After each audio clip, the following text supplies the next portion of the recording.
Երբ գալիս է սեպտեմբերը, ծնողները սկսում են անհանգստանալ, սկսվում է նոր ուսումնական տարին։ Հաշված օրերից հետո հանրապետության դպրոցներն իրենց դռները կբացեն աշակերտների առջև։ 6-ամյա Դավիթ Փելեշյանն էլ սեպտեմբերի 1-ին պատրաստվում է առաջին անգամ ոտք դնել թիվ 18 ներառական դպրոց։ Մինչ այդ Դավիթի ծնողները ակտիվ գնումների մեջ են։ Քաղաքի վաճառասրահներում նախասեպտեմբերյան եռուզեռ է։ Սպիտակ վերնաշապիկներ ու կիսաշրջազգեստներ, պայուսակներ ու ճերմակ ժապավեններ։ Ծնողները շտապում են իրենց երեխաներին պատշաճ դպրոց ճանապարհելու նպատակով։ Բոլոր դպրոցականներին ցանկանում եմ գիտելիքները ներդնեն իրենց հայրենիքի մեջ։ Բոլոր երեխաներին շնորհավորում ենք,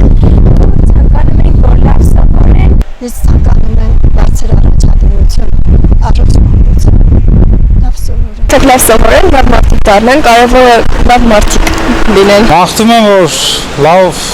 սովորեն եւ երջանիկ եղնեն։ Վանաձորցիներից փորձեցինք պարզել արդյոք նախորդ տարվա համեմատ գնային առումով նկատելի փոփոխություններ նկատել են եւ միջինը որքան գումար է անհրաժեշտ երեխաների դպրոցական ծախսերը հոգալու համար։ Ծնողների խոսքով երեխային պատշաճ դպրոց ճանապարհելու համար պահանջվում է միջինը 50,000 դրամ։ Մի 50,000-ի կարգի էլի։ Ինչքան է ծախսես կծախսի, տեղավորվում ես հնարավորության սահմաններում։ Դեռ չեմ շրջել դրանց խանութներով, չեմ նայել, բայց ինձ թվում է կտեղավորվեմ մինիմալի մեջ։ Եղբայրս առաջի դասարանա գնալու, դեռ